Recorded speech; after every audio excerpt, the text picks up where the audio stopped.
Hello welcome to Satvi Trina channel. Fish fry recipe ఎలా prepare చేసుకోవాలో చూసేద్దాం. ఫిష్లో ఒమేగా ఫ్యాటీ యాసిడ్స్ అనేవి చాలా రిచ్గా ఉంటుంది. యాంటీ ఆక్సిడెంట్స్ కూడా చాలా రిచ్గా ఉంటుంది. సో దట్ వీక్లీ ట్వైస్ మనం ఫిష్ని మన డైలీ లైఫ్లో యాడ్ చేసుకోవడం వల్ల మన లైఫ్ స్టైల్ అనేది హెల్తీగా ఫిట్గా అయితే ఉంటుంది. నేను మొన్న ఆల్రెడీ ఫిష్ పులుసు రెసిపీ పెట్టాను, కొరమైన చేప ఫిష్ పులుసు రెసిపీ. ఆ రెసిపీలో యూజ్ చేసిన ఫిష్ ఇప్పుడు నేను ఫ్రైకి కూడా యూజ్ చేస్తున్నాను. మేము ఉండేది మేమిద్దరమే కాబట్టి ఫిష్ని కొంచెం ఏమొంచు పులుసుకి, కొంచెం ఏమొంచు ఫ్రై పీసెస్కి కట్ చేసేసుకొని ఫ్రై పీసెస్నేమో ఉప్పు కారం వేసి మ్యారినేట్ చేసేసి ఫ్రిడ్జ్లో పెట్టేసుకున్నాను ఓవర్ నైట్. నెక్స్ట్ డేకి ఫ్రై చేసుకుందామని.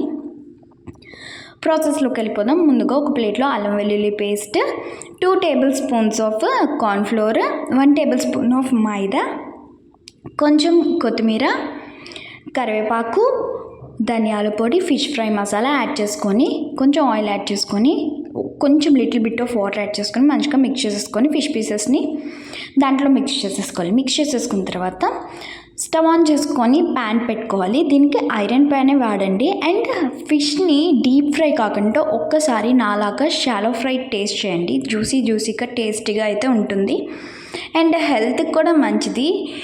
ఆయిల్ ఫ్రై అయితే ఎక్కువ ఆయిల్ పీల్చడమే కాకుండా హార్డ్గా వచ్చేస్తుంది అండ్ ఆ టేస్ట్ కూడా అంతగా బాగోదు. ఇలా ఒక్కసారి షాలో ఫ్రై ట్రై చేయండి, జ్యూసీగా టేస్టీగా అయితే వచ్చింది.